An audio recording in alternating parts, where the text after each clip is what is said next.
Hello friends, अगर आप हमारे चैनल पर पहली दफ़ा आए हैं या आपने अभी तक हमारे चैनल को सब्सक्राइब नहीं किया है तो प्लीज़ इसे सब्सक्राइब कर लीजिए। नाई ने कहा कि अब मेरे आखिरी भाई शाह कबक का वृत्तांत रह गया है, इसे भी सुन लीजिए, फिर मैं आपसे विदा लूँ। इस भाई का नाम शाह कबक था और उसके होठ खरगोश की तरह ऊपर को चढ़े हुए थे और वह चलता भी खरगोश की तरह कूद कूद कर था। पिता के मरने पर उसे अपने हिस्से के रुपए मिले और उसने उनसे व्यापार किया, जिससे उसे काफ़ी मुनाफा हुआ, किंतु कुछ दिनों बाद दुर्भाग्य से उसे ऐसा घाटा हुआ कि दाने दाने को मोहताज हो गया। मतलब यह कि उसके पास बहुत ही कम धन रह गया। अब उसने यह धंधा शुरू किया कि अमीरों के घर जाता और द्वारपालों से गाट गाट करता और उन्हें घूस देता। वे उसे अंदर जाने देते, जहां वह गुरु स्वामी के पांव पकड़कर उससे भीख मांगता। द्वारपाल भी कहते कि बेचारा वास्तव में अत्यंत दुखी है, इसे जरूर कुछ दे दीजिए। एक दिन घूमते घूमते वह एक विशाल भवन के सामने गया, जहां बहुत से नौकर चाकर दौड़ भाग कर रहे थे। उसने एक सेवक से पूछा कि यह किसका मकान है। उसने कहा, मालूम होता है तू परदेसी है, तभी इस महल के स्वामी का नाम पूछ रहा है। हमारा स्वामी तो सूर्य की भांति प्रसिद्ध है। उसका नाम जाफर बरमकी है, जो खलीफा का विश्वास पात्र मंत्री है। मेरे भाई ने उन सेवकों से पूछा कि क्या मुझे यहाँ कुछ भिक्षा मिल सकती है। उन्होंने कहा कि हमारा स्वामी अति दयालु है, वह किसी याचक को नहीं रोकता। तुम बेखटक अंदर चले जाओ और हमारे मालिक से भीख मांगो, वह तुम्हें निहाल कर देगा। मेरा भाई अंदर गया तो वहाँ का ऐश्वर्य देखकर उसकी आंखें फट गई। महल बहुत बड़ा था और अत्यंत मूल्यवान वस्तुओं से सजा हुआ था। उसमें शानदार संगमरमर का फर्श था और हर जगह रंगीन रेशमी पर्दे लटक रहे थे। कई दालानों और वाटिकाओं से होता हुआ मेरा भाई एक दालान में पहुंचा, जहां बहुत से नौकर चाकर थे और एक वृद्ध पुरुष एक सोने के काम वाली गद्दी पर बैठा था। मेरा भाई समझ गया कि यही बरमकी है। उसने प्रणाम किया तो बरमकी बोला, क्या चाहते हो? मेरे भाई ने उसे झुककर सलाम किया और कहा, सरकार, मैं निर्धन मनुष्य हूँ और आप जैसे ऐश्वर्यवान व्यक्ति से कुछ मांगने आया हूँ। बरमकी इस बात से खुश हुआ और उसकी दीनहीन दशा देखकर बोला कि आश्चर्य है कि हमारे बगदाद शहर में भी कोई ऐसा निर्धन व्यक्ति है।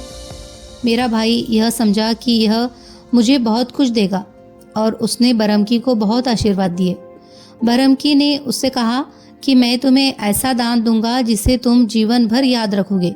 फिर मेरा भाई बोला कि मैं सौगंध पूर्वक कहता हूँ कि मैं अभी तक कुछ नहीं खाया है। बरमकी बोला, यह तो बड़े दुख की बात है कि तुम अत्यंत भूखे भी हो। मैं तुम्हारे लिए अभी भोजन मंगवाता हूँ। यह कहकर बरमकी ने जोर से आवाज़ दी, छोकरे, हाथ धोने के लिए पानी ला। न कोई छोकरा आया न पानी, किंतु बरमकी अपने हाथ ऐसे मलमल कर धोने लगा जैसे कि उन पर कोई पानी डाल रहा हो। उसने मेरे भाई से कहा कि तुम भी आगे आओ और हाथ धो। मेरे भाई ने सोचा कि बरमकी परिहास प्रिय है, वह भी आगे बढ़कर झूठ मूठ हाथ धोने लगा। फिर बरमकी बोला कि अभी भोजन भी आ रहा है। कुछ क्षणों के बाद वह अपने मुंह तक हाथ ले गया और ऐसा मुंह चलाने लगा जैसे ग्रास को चबा रहा है।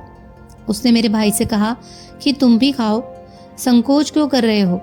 इस घर को अपना ही समझो। मेरा भाई, जो वास्तव में भूखा था, इस झूठ मूठ की दावत से कुड़कर रह गया और कुछ न बोला। बरमकी ने कहा, क्या बात है? क्या तुम्हें यह शीरमाल और यह कबाब अच्छे नहीं लगे? तुम खा क्यों नहीं रहे हो? मेरे भाई ने कुछ और उपाय न देखकर बरमकी की भांति ही झूठ मूठ खाना शुरू कर दिया। कुछ देर बाद बरमकी ने पुकार कर कहा, सच कहो, तुमने ऐसा स्वादिष्ट चकोर और बटेर का मांस कभी खाया है? फिर इसी प्रकार उसने झूठ मूठ बतख का मांस खाया और खिलाया। फिर बरमकी बोला कि देखो, यह मुर्गे का कैसा स्वादिष्ट मांस है, एक टांग और एक बाजू तुम भी लो। फिर कहा, देखो, यह बकरी के बच्चे का भुना मांस है, उसे भी उसने झूठ मूठ खाया और खिलाया। इसी प्रकार कई प्रकार के कल्पित व्यंजन उसने मंगाए और झूठ मूठ खाए और खिलाए। फिर एक व्यंजन का एक ग्रास लेकर मेरे भाई के मुंह की ओर ले गया और कहा कि इसे मेरे हाथ से खाओ। शाह कबाब ने उस झूठे ग्रास को चबाया और कहा, वास्तव में इसका स्वाद अद्वितीय है। बरमकी बोला कि मैं पहले ही कहता था कि तुम इसे पसंद करोगी। अच्छा, अब एक और चीज़ खाकर देखो। यह कहकर वह फिर एक हवाई ग्रास शाह कबक के मुंह की ओर ले गया। शाह कबक ने यूं ही मुंह चलाकर कहा, वाह, इसके स्वाद का क्या कहना, यह भी पिछले व्यंजन से कम नहीं है। इसमें से अंबर, लौंग, जायफल और जावित्री सबकी सुगंध आ रही है और कोई सुगंध किसी दूसरी सुगंध को दबा नहीं रही है। बरमकी बोला कि जी भर के इसे खाओ। फिर बरमकी ने छोकरे को, जो कहीं उपस्थित नहीं था, आवाज़ दी कि खाने के बर्तन उठा ले और फल ला। फिर मेरे भाई से कहा कि यह बादाम आज ही तोड़े गए हैं। इसके बाद वे दोनों काल्पनिक रूप से बादामों को तोड़कर उनका छिलका फेंक कर गुदा खाने लगे। इसी प्रकार और भी भांति भांति के मेवों और फलों को बरमकी ने झूठ मूठ खाया और खिलाया। शाह कबक ने खूब तारीफ की और कहा कि बहुत ही स्वादिष्ट चीज़ें खाने को मिली, जिनसे मुंह थक गया लेकिन मन न भरा।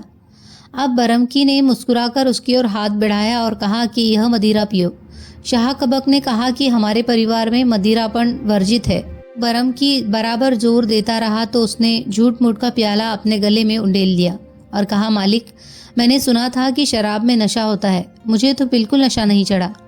बरमकी ने कहा कि अब मैं तुम्हें एक नए प्रकार की तेज शराब पिलाता हूँ। यह कहकर उसने एक काल्पनिक प्याला मेरे भाई की ओर बढ़ाया।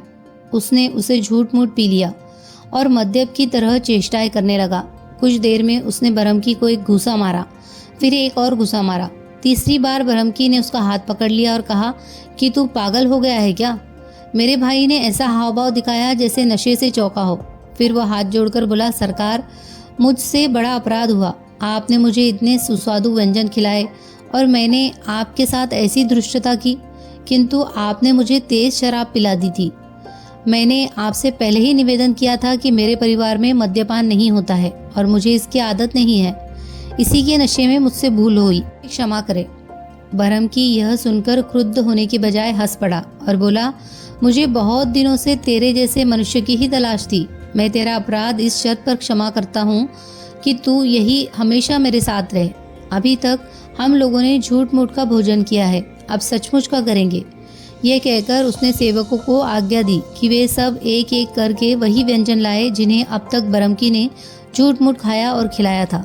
मेरे भाई ने रुचिपूर्वक वे स्वादिष्ट व्यंजन पेट भर खाए। फिर बर्तन उठाए गए और उत्तम मदिरा के पात्र लाए गए। मद्यपान के बीच ही कई रूपसी नवयुवतियाँ आई और उन्होंने सुरीले वाद्यों के साथ मधुर स्वर में देर तक गाना बजाना किया। मेरा भाई इन सब बातों से स्वभावतः बड़ा ही प्रसन्न हुआ। उसने बरमकी की उदारता की बड़ी प्रशंसा की और उससे बहुत आशीर्वाद दिया। बरमकी ने कहा कि अब तुम यह फटे पुराने कपड़े उतारो और कायदे के कपड़े पहनो। यह कहकर उसने सेवकों को आज्ञा दी कि इसके लिए नए कपड़े लाओ। वे बरमकी को अपने वस्त्रागार से बहुमूल्य वस्त्र शाह कबक के लिए ले आए। बरमकी ने मेरे भाई को हर तरह से बुद्धिमान और व्यवहार कुशल पाया और अपने घर का सारा प्रबंध उसके सुपुर्द कर दिया। इस प्रकार वह बड़ा संतुष्ट और प्रसन्न होकर बरमकी के महल में रहने लगा। किंतु उसके इस सौभाग्य ने बहुत दिनों तक उसका साथ न दिया। खलीफा ने बरमकी के मरने पर उसकी सारी संपत्ति और धन जब्त कर लिया। मेरे भाई ने जो संपत्ति अर्जित की थी वह भी उससे छीन ली गई। वह बेचारा अपना थोड़ा बहुत बचा हुआ रुपया लेकर व्यापारियों के एक दल के साथ विदेश को चला कि कुछ व्यापार करे, किंतु रास्ते में डाकुओं ने उन सब व्यापारियों पर हमला करके उन्हें लूट लिया और उन्हें गुलाम बनाकर बेच दिया। मेरा भाई भी एक जंगली आदमी के हाथ बेच दिया गया। वह जंगली उससे मारा पीटा करता और कहता कि मुझे इतने रुपए दे तो तुझे आज़ाद कर दूंगा। मेरे भाई ने कसम खाकर कहा कि मेरे पास एक पैसा भी नहीं है। इस पर उस जंगली ने छुरी निकालकर मेरे भाई के होठ चीर डाले। इस पर भी उस पर दया न की और होठ ठीक हो जाने के बाद उसे कठिन परिश्रम के काम पर लगा दिया। बेचारा इसी तरह दुख में जीवन बिताने लगा। उस जंगली की पत्नी बड़ी सुंदर थी। जब लूट मार करने जाता था तो अपनी पत्नी की रक्षा का भार मेरे भाई पर छोड़ जाता था। पति के जाने के बाद वह स्त्री शाह कबक से बड़ी मीठी मीठी बातें करती, उसकी हर ज़रूरत का ध्यान रखती और बड़े आकर्षक हाव भाव दिखाती। शाह कबक समझ गया कि यह मुझे चाहती है और मेरे साथ भोग की इच्छुक है, किंतु अपने जंगली मालिक के डर से शाह कबक उससे अलग ही रहता और जब एकांत में वह उसे आकर्षक हाव भाव दिखाती तो आंखें नीची कर लेता। एक दिन प्रेमावेश में वह स्त्री पति की उपस्थिति ही में शाह कबक के सामने ऐसी चेष्टाएं करने लगी। जंगली ने उसे शाह कबक की शरारत समझा और क्रोध में आकर एक ऊंट पर अपने पीछे उसे बिठाया और एक ऊंचे पहाड़ पर ले जाकर उसे छोड़ दिया ताकि वह भूख प्यास से मर जाए। वह स्वयं अकेला ऊंट पर बैठकर नीचे उतर आया। कुछ दिनों में उधर से कुछ लोग बगदाद की तरफ आते हुए निकले। स्वयं तो मेरे भाई को न लाए किंतु बगदाद आकर मुझे उसका हाल बता दिया। मैंने जाकर उसे सांत्वना दी और उसे अपने घर ले आया। नाई ने कहा कि यह सब कथाएं सुनकर खलीफा बहुत हंसा। उसने मुझे अच्छा इनाम दिया और गंभीर व्यक्ति का खिताब दिया, लेकिन कहा कि तुम बगदाद से निकल जाओ। कुछ वर्षों बाद मैंने सुना कि खलीफा का देहांत हो गया है, इसीलिए अपने घर वापस आया। उस समय तक मेरे 6 भाई भी मर गए थे। इसके बाद कई वर्ष तक मैंने इस लंगड़े और उसके बाप की सेवा की, जैसा कि आप लोगों ने स्वयं ही इसके मुंह से सुना है। फिर भी यह अत्यंत दुख की बात है कि इनकी इतनी भलाई करने पर भी इसने कृतज्ञता का सबूत दिया और मुझसे घृणा करता रहा। इसके शहर से निकलने पर इसे ढूंढता हुआ मैं काशगर पहुंचा। दर्जी ने काशगर के बादशाह के सामने नाई के मुख से सुना वृत्तांत सुनाकर कहा कि नाई की कहानी के बाद सब लोगों ने भोजन किया और तीसरे पहर मैं अपनी दुकान पर गया। शाम को घर आने लगा तो देखा कि यह कुबड़ा शराब में धुत होकर मेरी दुकान के सामने बैठा गा बजा रहा है। मैं उसे अपने घर ले आया। मेरी पत्नी ने उस दिन मछली पकाई थी। हम दोनों के खाने के लिए वह कई मछलियाँ लाई। मैंने कुबड़े को कुछ मछलियाँ खाने को दी। वह मूर्ख उनके कांटे निकाले बगैर ही उन्हें खा गया। कांटे उसके गले में अटक गए और वह बेहोश होकर गिर पड़ा। मैंने उसे ठीक करने के लिए बहुत से प्रयत्न किए, किंतु जब वह मर गया तो मैं उसे यहूदी हकीम के दरवाजे से टिकाकर घर लौट आया। दर्जी ने फिर कहा, जहाँपना, इसके बाद की सारी बातें आपको ज्ञात है। हकीम ने उसे मरा जानकर व्यापारी के गोदाम में गिरा दिया। व्यापारी ने उसे चोर समझकर उसको थप्पड़ लगाए और समझा कि यह उसी मार से मर गया है। अतएव इसे बाजार में एक दुकान के सहारे खड़ा कर दिया। मैंने सारी बातें सच सच आपको बता दी। अब आपको अधिकार है, चाहे मुझे मृत्युदंड दे या क्षमादान दे। बादशाह दर्जी की बात सुनकर संतुष्ट हो गया और बोला कि दर्जी और बाकी तीनों लोग निर्दोष हैं, उन्हें छोड़ दिया जाए। उसने ये भी कहा कि मैं लंगड़े और नाई के 6 भाइयों के किस्से सुनकर बहुत प्रसन्न हुआ। निसंदेह यह कुबड़े की कहानियों से भी अधिक मनोरंजक है, लेकिन उसने आज्ञा दी कि उस नाई को जो इसी शहर में है यहाँ लाया जाए और जब तक वह यहाँ न आए न कुबड़े की लाश को दफन किया जाए और न किसी अभियुक्त को घर जाने दिया जाए। अतएव बादशाह के आदेश से उसके नौकर चाकर दर्जी के साथ गए और कुछ देर में खोज कर नाई को बादशाह के सामने ले आए। नाई की अवस्था 90 वर्ष की थी। उसकी दाढ़ी, मूछें और भवें बर्फ की तरह सफ़ेद थी। उसकी नाक बहुत लंबी थी और उसके कान बुढ़ापे के कारण काफ़ी लटक आए थे। बादशाह को उसका यह विचित्र रूप देखकर बरबस हंसी आ गई। उसने नाई से कहा, मैंने सुना है कि तुम बड़ी विचित्र और विस्मयकारी कहानियाँ कहते हो। मैं चाहता हूँ कि तुम्हारी कुछ कहानियाँ तुम्हारे मुंह से सुनो। नाई ने हाथ जोड़कर कहा, हे पृथ्वीनाथ, मैं आपका दासानुदास हूँ। मुझे जो भी आज्ञा होगी उसके पालन में मैं सदैव तत्पर हूँ, किंतु कहानियाँ सुनाने के पहले एक प्रश्न पूछने की धृष्टता करना चाहता हूँ। कृपया यह बताए कि यह दर्जी, यह यहूदी हकीम और इतने सारे नागरिक यहाँ क्यों जमा है और यह कुबड़ा आदमी ज़मीन पर किस लिए लेटा है? बादशाह ने कहा, मुझे इन बातों से क्या लेना देना? नाई ने कहा, बादशाह ने कहा, तुझे इन बातों से क्या लेना देना? नाई ने कहा, मैं सिर्फ यह साबित करना चाहता हूँ कि मैं बकवासी नहीं हूँ। मैं बोलता हूँ तो सुनना भी चाहता हूँ।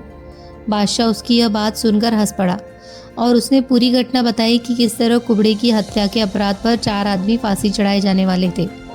नाई यह कथा सुनते समय गंभीरतापूर्वक सिर हिलाता रहा, जैसे वह सब समझ रहा है और किसी ऐसे भेद को पा गया है जो वह अपने हृदय में छुपाए है। फिर उसने बादशाह से कुबड़े को देखने की अनुमति चाही। अनुमति मिलने पर वह उठकर कुबड़े के पास गया। और बहुत देर तक उसके शरीर का निरीक्षण करता रहा और नाड़ी, आंखें आदि देखता रहा।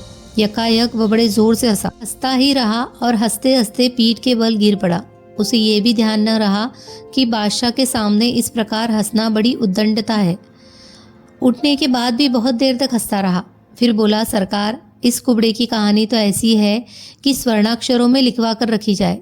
लोग उसकी बात सुनकर आश्चर्यचकित हुए और कहने लगे कि या तो इस नाई का मस्तिष्क फिर गया है या बुढ़ापे के कारण इसकी मति मारी गई है। बादशाह ने भी विनोदपूर्वक कहा, हे अल्पभाषी बुद्धिसागर महोदय, आपको इतनी हंसी किस कारण आ रही है? नाई ने कहा, पृथ्वीपाल, मैं आपकी न्यायप्रियता और क्षमाशीलता की सौगंध खाकर कहता हूँ कि यह कुबड़ा मरा ही नहीं है। मैं इसे ठीक कर सकता हूँ। आप अनुमति दे तो मैं इसका इलाज करूँ। अगर मैं सफल न हूँ तो फिर आप मुझे दुर्बुद्धि या विक्षिप्त जो भी चाहे ठहराए और जो दंड चाहे वो दे। बादशाह से अनुमति पाकर नाई ने अपना संदूकचा खोला और उसमें से एक तेल निकालकर कुबड़े के हाथ और गले पर कुछ देर तक मलता रहा। फिर उसने एक औजार से कुबड़े का मुंह खोला और एक चिमटी उसके मुंह के अंदर डालकर उसके गले में अटका मछली का कांटा पकड़ा और जोर लगाकर उसे बाहर निकाल लिया। उसने कांटा सभी उपस्थित व्यक्तियों को दिखाया। कुछ ही देर में कुबड़े के हाथों पैरों में हरकत हुई और उसने अपनी आंखें खोल दी।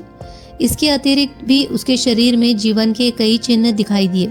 काशगर का बादशाह और सारे उपस्थित व्यक्ति इस बात को देखकर घोर आश्चर्य में पड़ गए कि एक पूरे दिन रात मुर्दों के समान पड़े रहने के बाद भी कुबड़ा यकायक जी उठा। सभी लोगों को इस बात से खुशी हुई। बादशाह ने आज्ञा दी कि कुबड़े की यथाकथित मृत्यु की घटना और नाई की कही हुई कहानियां लिपिबद्ध की जाए और शाही ग्रंथाकार में रखी जाए।